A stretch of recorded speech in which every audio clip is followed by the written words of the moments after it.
Bonjour, aujourd'hui on va parler de la théorie de Frederick Winslow Taylor, également appelée Taylorisme ou organisation scientifique du travail, repose sur l'idée d'optimiser la productivité au travail en appliquant des méthodes scientifiques à la gestion des tâches et des travailleurs.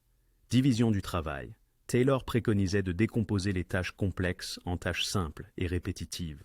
Chaque travailleur se spécialise dans une seule tâche, ce qui permet de réduire les erreurs et d'augmenter l'efficacité. Standardisation des méthodes.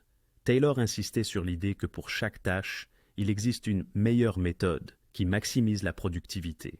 Les travailleurs doivent suivre des procédures standardisées pour accomplir leurs tâches, éliminant ainsi les variations inutiles. Séparation entre conception et exécution. Taylor distingue les tâches de conception, réalisées par les managers, et d'exécution, réalisées par les ouvriers. Les managers sont responsables de l'organisation et de la planification du travail, tandis que les ouvriers doivent exécuter précisément les tâches définies. Sélection scientifique des travailleurs. Les travailleurs doivent être sélectionnés et formés de manière scientifique, c'est-à-dire en fonction de leurs compétences pour accomplir efficacement une tâche spécifique. Incitation salariale. Pour motiver les travailleurs à être plus productifs, Taylor préconise le système de salaire au rendement. Les travailleurs qui dépassent les objectifs de production se voient attribuer des primes ou une rémunération plus élevée. Contrôle rigoureux du travail. Le Taylorisme met en place un contrôle strict des performances des employés. Les managers doivent surveiller et évaluer régulièrement les résultats des travailleurs pour s'assurer qu'ils suivent dans les méthodes standardisées et atteignent les objectifs de productivité.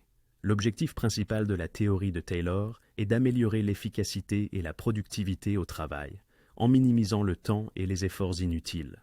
En optimisant chaque aspect du travail, Taylor visait à augmenter la production tout en réduisant les coûts, notamment en éliminant les gaspillages de temps et en maximisant les performances des employés.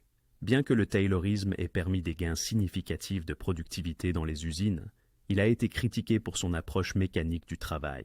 En fragmentant les tâches, il rendait le travail répétitif et monotone, ce qui pouvait entraîner une démotivation et un manque d'implication des ouvriers. De plus, l'accent mis sur la productivité ignorait souvent les aspects humains du travail, comme le bien-être des employés.